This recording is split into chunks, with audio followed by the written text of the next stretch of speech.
নমস্কার। আমাদের আজকের গল্প কৌস্তব রায়ের লেখা সুন্দরবনের ভয়ঙ্কর। আষাঢ় মাসের মাঝামাঝি হতে চলল, তবু এবার খুব একটা বৃষ্টি হচ্ছে না। আমি আমাদের ছাদের ঘরে বসে বাইরে আকাশ দেখছিলাম। এমন সময় সিঁড়িতে দুপদাপ শব্দ শুনে পিছন ফিরে তাকালাম। দেখি পুহুল ঘরে ঢুকছে। সে হাজির হয়েই বলল, ঝটপট চল, অরণ্য দাদু এসেছেন, তোকে ডাকতে বললো আমায়। অরণ্য দাদু আসলে পটাইয়ের দাদু। পেশায় ছিলেন একজন ফরেস্ট রেঞ্জার। দীর্ঘ চাকরি জীবনে ঘুরেছেন অনেক জায়গায়। মাস চারেক পর পর আসেন পটাইদের বাড়ি, আর তখন আমাদের দারুণ দারুণ গল্প বলে শোনান।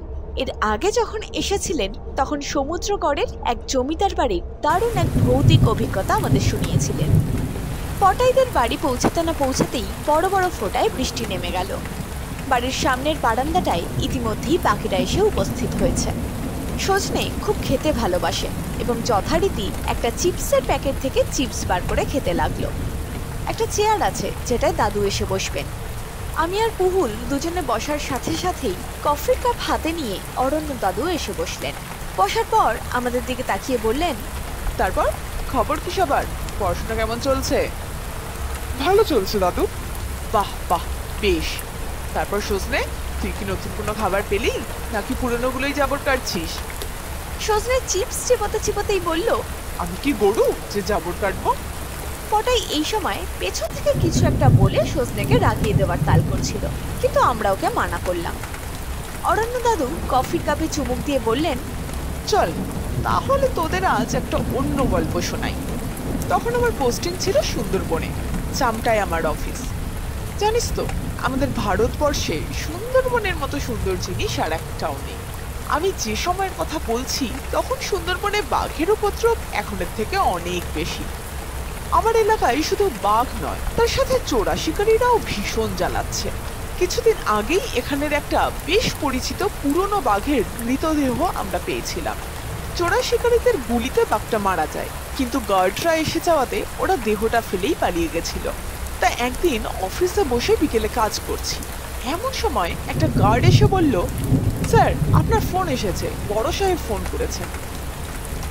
চামটা অঞ্চলের বড় কর্তা অসীম গাঙ্গুলি বেশ রাশভারী মানুষ, কাজে একটু গাফিলতি দেখলে ভীষণ খুঁতখুত করেন। আমি তড়িঘড়ি গিয়ে ফোনটা ধরলাম। ফোনে বড় সাহেব আমাকে জানালেন যে দলটা সেদিন ওই বাঘটাকে মেরেছিল, চর মারফত খবর এসেছে তারা আজ তেঁতুল বাকির চরে থাকবে সবাই। আমি যেন একদম দেরি না করে সেখানে পৌঁছে যাই আর ওদের গ্রেফতার করি। আমি জানিয়ে দিলাম যে একটু পরেই বেরোচ্ছি। দাদু এই পর্যন্ত বললেন এবং সঙ্গে সঙ্গেই একটা কান ফাটানো আওয়াজ করে কাজ করলো কাছেই কোথাও। আর পটাইদের সিএফএল লাইটটা তপ করে নিভে গেল। লোডশেডিং। মেঘের জন্য অনেক তাড়াতাড়ি অন্ধকার নেমে এসেছে আজকে। কিছুক্ষণের মধ্যেই পটাইয়ের দিদি এসে একটা বড় বাটিতে করে মুড়ি মাখা আর একটা দেওয়াল গিরি রেখে গেলেন। দাদুও চেয়ার থেকে নেমে এসে এক মুঠো মুড়ি মুখে দিয়ে আবার শুরু করলেন। তারপর ফোন পাওয়া মাত্রই তো আমি দুজন ফরেস্ট গার্ড সাথে নিয়ে বেরিয়ে পড়লাম। একটা খাল ধরে মিনিট খানেক চলার পরেই আমাদের লঞ্চ এসে কালিন্দী নদীতে পড়ল। এই সময় নদীতে বেশ জল থাকে, তাই আমাদের লঞ্চ জলের ঢেউয়ে বেশ দুলতে লাগলো। ততক্ষণে সন্ধে হয়ে গেছে, চাঁদের হালকা আলো এসে পড়েছে নদীর জল আর দুপাশে ঝোপঝাড়ের ওপর। এরকম ভাবে প্রায় মিনিট কুড়ি চলার পর একটা অপেক্ষাকৃত সরু খালে আমরা ঢুকলাম। এটাই কুমিরমারির খাল। তেঁতুল পাখির চর এরই শেষে। এই তেঁতুল পাখির চরের খুব একটা সুখ্যাতি নেই, এখানে বাঘের উপদ্রব বেশ ভালো। দিনের বেলা এদিক দিয়ে যাওয়ার সময় প্রায় দেখা যায় কোনো না কোনো দ্বীপে পথ পথ করে উঠছে এই বাদা অঞ্চলের সব থেকে ভয়ানক নিশান, একটা লাঠির ডগায় আটকানো একটা ছেঁড়া শার্ট বা গেঞ্জির টুকরো। আমি জিজ্ঞাসা করলাম, দাদু এই চিহ্নটা কেন সব থেকে ভয়ানক? দাদু বললেন, আসলে কি জানিস তো, ওখানে মানুষদের জীবন খুব একটা সহজ নয়। এই নিশানটা একদিকে যেমন ভীষণ কষ্টের, সেরকম আবার সাবধানেরও। আসলে কি বলতো, যদি কোনো মানুষকে কোনো দ্বীপে বাঘে নিয়ে যায় বা মেরে ফেলে, তাহলে তার দলের সাথীরা তার একটা কাপড়ের টুকরো লাঠির ডগায় আটকে সেটাকে পুঁতে দেয়, তার মানে এখানে বাঘে মানুষ মেরেছিল। তা শোন, তারপর সুন্দরবনের অনেক দ্বীপেই অনেক ভাঙাচোরা কুঠি বাড়ি আছে জানিস তো। বেশিরভাগই হ্যামিল্টন সাহেবের আমলে তৈরি। এই তেঁতুল পাখির চরেও একটা আছে। চোরা শিকারীদের সেখানেই পাওয়া যেতে পারে এই আশায় আমরা সেটার দিকেই এগোলাম।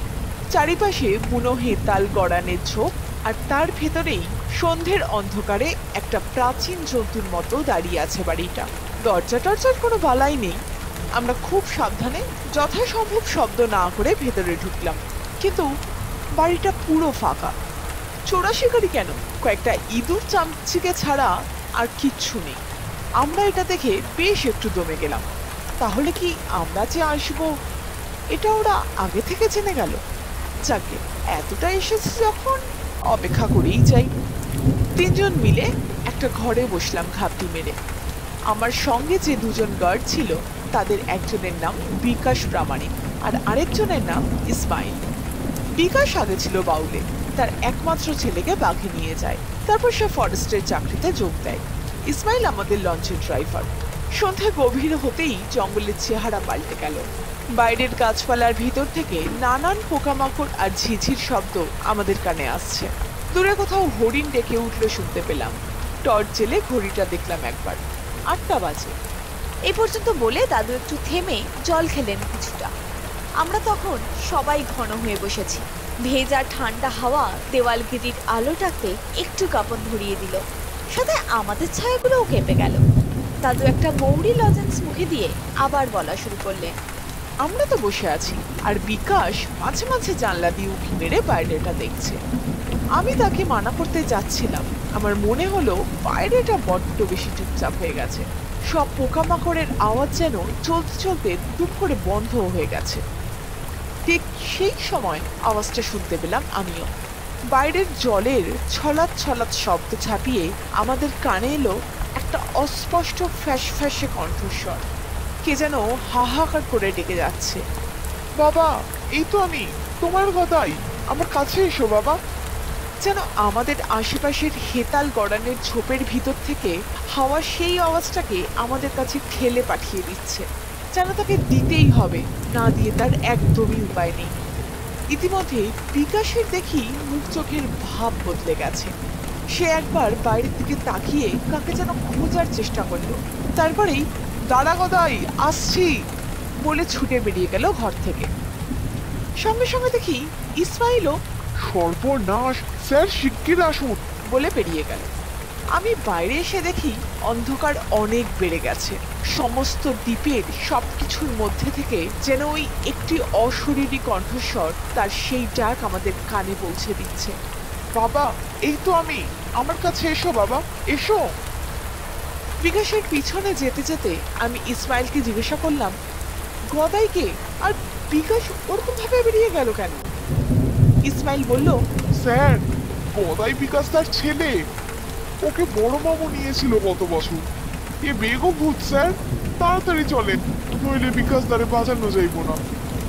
কথাটা শুনে আমার সমস্ত শরীর বেয়ে যেন একটা আতঙ্কের স্রোত নেমে গেল। যাকে বাঘে মেরে ফেলেছে সেই ছেলে আবার ডাকে কি করে? বিকাশ দৌড়েছিল কুঠি বাড়ির পেছন দিকটায়। এদিকে জঙ্গল বেশ গভীর। সে জঙ্গলে ঢুকে যাওয়ার কিছুটা আগেই ইসমাইল জোরে দৌড়ে ওর উপর ঝাঁপিয়ে পড়ল। আমি তাদের কাছে যাওয়ার মধ্যেই ইসমাইল বিকাশকে মাটিতে ফেলে তার উপর চড়ে বসেছে, আর বিকাশ ছটফট করছে। আমি বিকাশকে জিজ্ঞেস করতে যাব, এই সময় আমার চোখ পড়ল সোজাসুজি। আমরা যে জায়গাটায় দাঁড়িয়েছিলাম সেখান থেকে একটু দূরেই গভীর জঙ্গলের শুরু। জায়গাটায় অনেক ঝোপঝাড় আর পুরো হাকুচ অন্ধকার। সেদিকে চোখ পড়তেই আমার সমস্ত শরীর যেন আতঙ্কে হিম হয়ে গেল। ওই অন্ধকারের মধ্যেও স্পষ্ট দেখলাম একটা সুন্দরী গাছের নিচে যেন অন্ধকার জমাট বেঁধে আছে।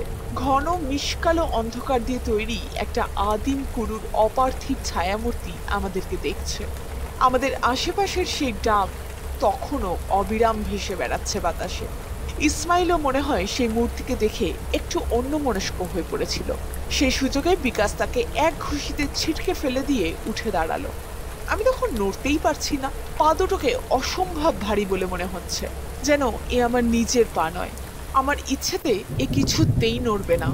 বিকাশের আর হাতখানেক মতো বাকি মূর্তিটার কাছে পৌঁছাতে। এই সময় বাঘের গর্জনে পুরো দ্বীপটা কেঁপে উঠল, আর মুহূর্তের মধ্যে ওই মূর্তিটার পাশ থেকে একটা প্রকাণ্ড বাঘ এসে বিকাশের ঘাড়ে পড়ল আর পলক ফেলার আগেই তাকে নিয়ে উধাও হয়ে গেল। আর আমারও চোখের সামনে সব ঝাপসা হয়ে এলো।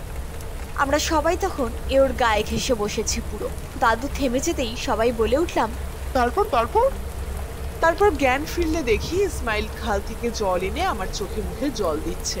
ওর হাত ধরে উঠে বসলাম। মাথাটা ঝিমঝিম করছিল। মূর্তিটা যেখানে ছিল সেদিকে তাকিয়ে দেখি কিচ্ছু নেই, ফাঁকা। আর ঝিঝি ও পোকামাকড়ের ডাক আবার শোনা যাচ্ছে। আমরা বিকাশের দেহটা অনেক খুঁজলাম, কিন্তু পেলাম না কিছু আর। তারপর ফিরে এলাম। এই পর্যন্ত বলে দাদু চুপ করলেন। বৃষ্টি পড়লেও তার তোর সেরকম বেশি নয় এখন। হালকা বিদ্যুতের আলোয় একটা ঝলক পটাইদের রঙ্গন ফুলের গাছটা দেখতে পেলাম। পটাই জিজ্ঞেস করলো, দাদু বাঘটা ওখানে ছিল যে তোমরা টেরও পাওনি? দাদু একটু হাসলেন, বললেন, তোদের বলেছিলাম তো কিছুদিন আগে আমার এলাকায় একটা বাঘের মৃতদেহ পাওয়া গেছিল। আমরা বললাম, হ্যাঁ বললে তো। সেই বাঘটার মৃতদেহ আমি দেখেছিলাম।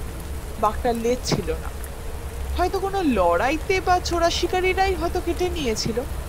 তারপর একটু চুপ করে থেকে বললেন, যে বাঘটা বিকাশকে সেদিন তুলে নিয়ে গেল সেই বাঘটারও লেজ ছিল না। দাদুর কথা শেষ হতে না হতেই আবার জোরে বিদ্যুৎ চমকে উঠল। আর কোথা থেকে জানি তমকা একটা হাওয়া এসে নিভিয়ে দিয়ে গেল সেই দেওয়ালগিরিটা। এই ছিল আমাদের আজকের গল্প। যদি আজকের গল্পটি আপনাদের ভালো লাগে তাহলে অবশ্যই ভিডিওটাকে লাইক করুন এবং চ্যানেলটাকে সাবস্ক্রাইব করুন।